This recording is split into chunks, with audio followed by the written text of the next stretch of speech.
ಶಿವಾಯ. 16 ಸೋಮವಾರ ವ್ರತ ಅಥವಾ 16 ಸೋಮವಾರ ವ್ರತವನ್ನು ಯಾಕೆ ಮಾಡಬೇಕು, ಯಾರು ಮಾಡಬೇಕು, ಯಾವಾಗ ಮಾಡಬೇಕು ಅನ್ನೋದನ್ನು ನೋಡೋಣ. ಈಗ 16 ಸೋಮವಾರ ವ್ರತ ಅಂತಂದರೆ 16 ಸೋಮವಾರ ತನಕನೂ ಮಾಡುವಂತಹ ಒಂದು ಕಟ್ಟುನಿಟ್ಟಿನ ವ್ರತ. ಇದು ಶಿವಗೆ ಉಪಾಸನೆ ಮಾಡುವಂತಹ ವ್ರತ. ಅದಕ್ಕೆ 16 ಅಂತಂದ್ರೆ 16. ಇದನ್ನು ಯಾವಾಗ ಮಾಡಬೇಕು ಅಂತಂದ್ರೆ ಶ್ರಾವಣದ ಮೊದಲನೇ ಸೋಮವಾರದಿಂದ ಕಾರ್ತಿಕ ಮಾಸ ತನಕ, ಚಾತುರ್ಮಾಸ ಕಾರ್ತಿಕ ಮಾಸದ 16ನೇ ನಿಮ್ಮದು ಸೋಮವಾರ ಮುಗಿಯೋ ತನಕನೂ ಮಾಡೋದಿರ್ತದೆ. ಅವಾಗ ಉಪವಾಸ ಮಾಡಿ ಕಟ್ನಿಟ್ಟಾಗಿ ಮಾಡೋದಿರ್ತದೆ. ಇನ್ನೊಂದು ಯಾವಾಗ ಮಾಡಬಹುದು ಅಂತಂದ್ರೆ ಅಧಿಕ ಮಾಸ ಬಂದಾಗ ನೀವೇನು ಶ್ರಾವಣದಿಂದ ಕಾರ್ತಿಕ ತನಕ 16 ಸೋಮವಾರ ಮಾಡಿರ್ತಿರಲ್ಲ, ಅದನ್ನು ಈ ಅಧಿಕ ಮಾಸದೊಳಗೆ 4 ಸೋಮವಾರ ಮಾಡಿ ಮುಗಿಸುವಂಥದ್ದು ಇರ್ತದೆ.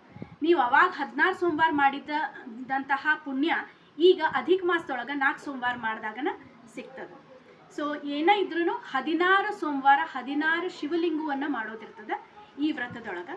ಇನ್ನು ಈ ವ್ರತವನ್ನು ಯಾಕೆ ಮಾಡಬೇಕು ಅಂತಂದ್ರೆ, ಕೆಲವೊಬ್ರು ನನಗೆ ಒಳ್ಳೆ ಗಂಡ ಸಿಗಲಿ ಅಂತ ಮಾಡ್ತಾರೆ, ಕೆಲವೊಬ್ರು ಒಳ್ಳೆ ಹೆಂಡತಿ ಸಿಗಲಿ ಅಂತ ಮಾಡ್ತಾರೆ, ಕೆಲವೊಬ್ರು ನಂಗೆ ಜಾಬ್ ಆಗಲಿ, ಚಲೋ ಜಾಬ್ ಆಗಲಿ ಅಂತ ಮಾಡ್ತಾರೆ, ಕೆಲವೊಬ್ಬರಿಗೆ ಬಿಸ್ನೆಸ್ನಾಗ ಮುಂದೆ ಹೋಗೋದಿರ್ತದೆ, ಅಂದ್ರೆ ಪ್ರೊಫೆಷ್ನಲಿ ಪ್ರಾಸ್ಪೆರಿಟಿ ಆಗಲಿ, ಅವ್ರದ್ದು ಜೀವನ, ತಮ್ಮ ವ್ಯಾವಹಾರಿಕ ಜೀವನ ಚಲೋ ಆಗಲಿ ಅಂತ ಮಾಡ್ತಾರೆ. ಇನ್ನೊಂದು ಕಾರಣ ಅಂತಂದ್ರೆ ಆಧ್ಯಾತ್ಮಿಕದೊಳಗೆ ಬೆಳವಣಿಗೆ ಆಗಲಿ, ನಾ ಮುಂದೆ ಹೋಗಬೇಕು ಅಂಥೇಳಿ ಆ ಚಿಂತನೆಯನ್ನು ಇಟ್ಕೊಂಡು ಮಾಡೋರು ಇರ್ತಾರೆ. ಇನ್ನು ಕೆಲವೊಬ್ರು ತಮ್ಮ ಮನಃಶುದ್ಧಿಗೆ, ತಮ್ಮ ಆತ್ಮಶುದ್ಧಿಗೆ, ತಾವು ಸ್ಥಿರವಾಗಿ ಇರಬೇಕು, ನಂದು ಆಧ್ಯಾತ್ಮಿಕವಾಗಿ ಜೀವನ ಚಲೋ ಆಗಲಿ, ಆಮೇಲೆ ನಾನು ಗಟ್ಟಿ ಆಗಬೇಕು ಅಂತ ಹೇಳಿನೂ ಮಾಡೋರು ಇರ್ತಾರೆ. ಫಾರ್ ಮೆಂಟಲ್ ಪೀಸ್ ಅದ್ರ ಸಲುವಾಗಿನೂ ಮಾಡೋರು ಇರ್ತಾರೆ. ಇನ್ನು ಏನೂ ಕಾರಣ ಇಲ್ಲದೇನೂ ಮಾಡಿದ್ರೆ ನಮ್ಮ ಆರೋಗ್ಯಕ್ಕೆ ಒಳ್ಳೆಯದು.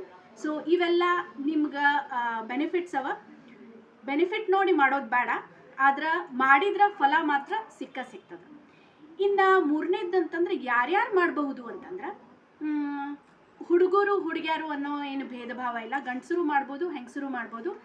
ಸ್ಟೂಡೆಂಟ್ಸ್ ಇದ್ದವರು, ಜ್ಞಾನಾರ್ಜನೆ ಮಾಡ್ಲಿಕ್ಕೆ ಹತ್ತವರು ಅವ್ರು ಮಾಡ್ಲಿಕ್ಕೆ ಬರ್ತದೆ, ವಿದ್ಯಾರ್ಥಿಗಳಿದ್ದವ್ರು ಮಾಡ್ಲಿಕ್ಕೆ ಬರ್ತದೆ, ತಮ್ಮದು ಚಲೋ ಆಗಲಿ ಅಂಥೇಳಿ. ಇನ್ನು ಮುತ್ತೈದೆಯರು ಮಾಡಬಹುದು. ಆಮೇಲೆ ಯಾವಾಗ ಮಾಡಬೇಕು ಅನ್ನೋದನ್ನಂತೂ ನಾನು ಹೇಳೇ ಬಿಟ್ಟೇನಿ.